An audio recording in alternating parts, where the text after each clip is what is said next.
Okay, hello. Happy Monday. How are you guys? What's going on? If you have looked at my description, we are going to talk about hair types tonight. I'm hoping when you pop on, you can let me know that you are here so I can see comments.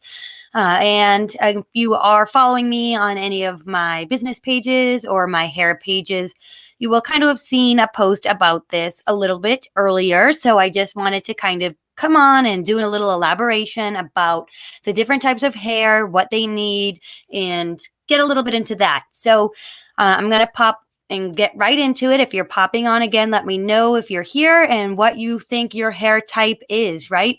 It doesn't have to be to the T. I just want to know in your mind what you would describe your hair type as. I personally would, if I was just being very basic, describe my hair as straight, right? And when we're talking about hair types, I like to break it down in two different categories. Your hair is either straight or your hair is either curly, right? I know that there's a lot of varieties in there, but I feel as if you can break it down to those two main categories of straight versus curly. And again, I say that my hair is straight. Now, why do I think my hair is straight? Well, you can naturally see this is just air dried. It is pretty straight. It in the humidity will get flatter. It tends to look greasy faster. It's heavy. It's flat. It doesn't have much body volume. I don't get poofier or frizzier when it's humid. So I make my hair in the straight category. So what I just described is people with straight hair. That's what they'll find happens to their hair. They'll find that it falls flat. They fall that it feels greasy quicker. It doesn't have much body. Maybe they might say it doesn't hold a curl. That's one of the other traits that some people will say of straight hair. Now, curly hair tends to be the opposite. Curly hair gets bigger in the humidity or frizzy. It tends to look drier, so you don't notice that it's greasy as quick. You have more volume, more fullness. You obviously see a noticeable curl pattern or say wave. That's going to be curly hair. Now, why is it that each one does what it does? So straight hair naturally has an excess of moisture in it. So internally, straight hair just naturally has a higher water content. It's going to be more moist, which is why it tends to lay flatter, heavier, and it's weighed down. I see some people are popping on. So if you're popping on, please let me know. I can't see any comments yet. So I'm hoping that if anybody is here, you can leave me a comment. So that way I know that you are here and let me know what type of hair you think you have. So again, straight hair naturally has an excess of moisture in it, making it lay flat and making it lay more straight. And the reason why it tends to seem like it gets greasy faster is because it it doesn't need the moisture from the oil that is coming out of your scalp, right? So it's not absorbing it as much because it doesn't need it. So it has also a lack of protein. So protein is your hair consists of moisture and protein. These are the two things that all hair consists of. Some hair types have more of one than the other. So straight hair has a lack of protein. So protein is what kind of gives it that strength, that grit, that dryness looking almost, because that's what gives it kind of the body, the fullness. That's the protein in the hair. So if you have straight hair and you want your straight hair to behave or cooperate, maybe get a little bit more volume, maybe not be as greasy as quick, you're going to want to feed it protein. So you want to just try to even out the moisture and the protein balance in the hair. I'm just going to check to see if I'm getting any comments because I'm not seeing them here on my screen. Okay, perfect. I'm just going to turn that on and turn the volume down. Sorry about that. Loud. Okay, so that is straight hair. So if you have straight hair or if you feel like you agree with straight hair, raise your hand, give me some hearts, give me some likes, so I know that you also feel like you have straight hair and you're on the straight haired side. Now, curly hair, again, as you would assume, is the complete opposite.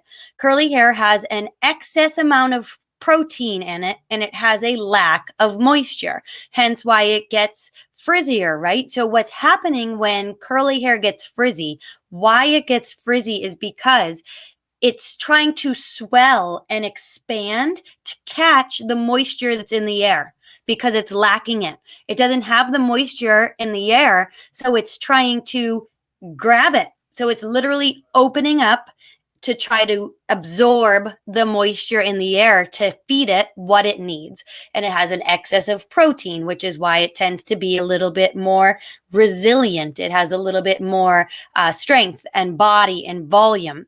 Now, that has nothing to do with your curl pattern. Now, that's separate. We'll get into that in a little bit. So, in order to get curly hair to behave and not get as frizzy and not get as full and not get as big, if that's what you're trying to achieve, or even if you have curls and you want your curls to behave a little bit better, you want to feed it moisture. You don't want to feed it protein because it already has enough of that. So you want to put moisture in curly hair. Now, there's also ingredients in products that you're going to want to avoid, right? So you're going to want to avoid salt. As most people know, salt is a natural dehydrator. So if you're putting salt in curly hair, it's not going to help the fact. If you're putting alcohol, now a lot of people with curly hair tend to reach for things like mousse or gels.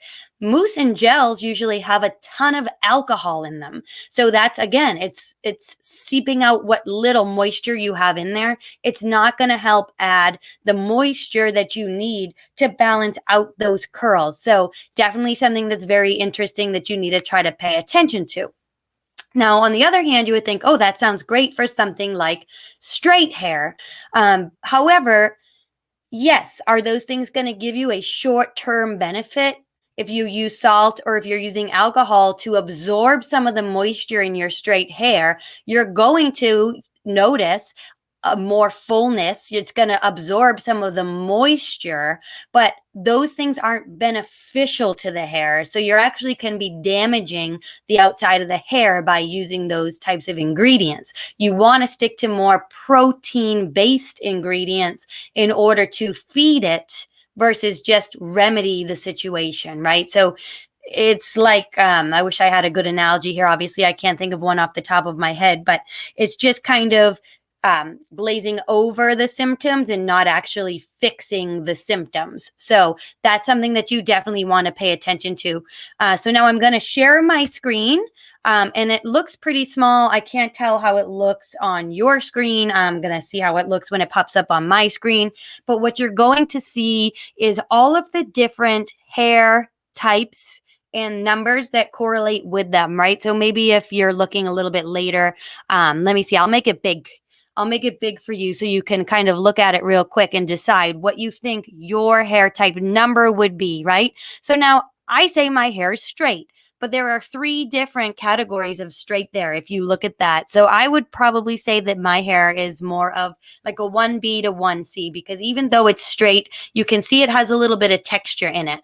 Now that texture could actually be artificial texture, but it is texture, right? So let me get me back on the screen a little bit while it's there. So I would love to know what you think that your hair type is based on that chart. And now there is one other hair type that we didn't talk about, and that hair type that I didn't talk about is chemically challenged, right? So by chemically challenged, I mean that you do highlights all the time, or you're bleaching your hair out, or you color it all the time, or maybe you perm it a lot. Now, chemically challenged hair is usually lacking both. It's depleted of most moisture and most protein. So it's actually what you would call damaged, right? Some worse than others. Some people have slightly damaged hair. Some people have really damaged hair. If you get to the point where it feels like hay and it's kind of just yucky, you're going to need a lot of help to bring that back to life. But chemically challenged hair needs both moisture, and protein. So that's just something to remember. And a lot of people can have two different types of hair on their head. So if I haven't colored my hair or if I haven't highlighted my hair in 6 months, the top of my hair might be straight and the bottom of my hair might be chemically challenged. So those are just things to think of when you're trying to treat and feed your hair with the right things to get your hair to cooperate and give you the best hair that you've ever had. So when you start treating your hair and feeding it, or almost like a prescription, right? If you pick your products that you're using in your hair like a prescription, you can actually make your hair do what you want it to do. So it's going to be healthier, shinier, more cooperative. You're going to notice your styles last longer. In the summer, winter, etc.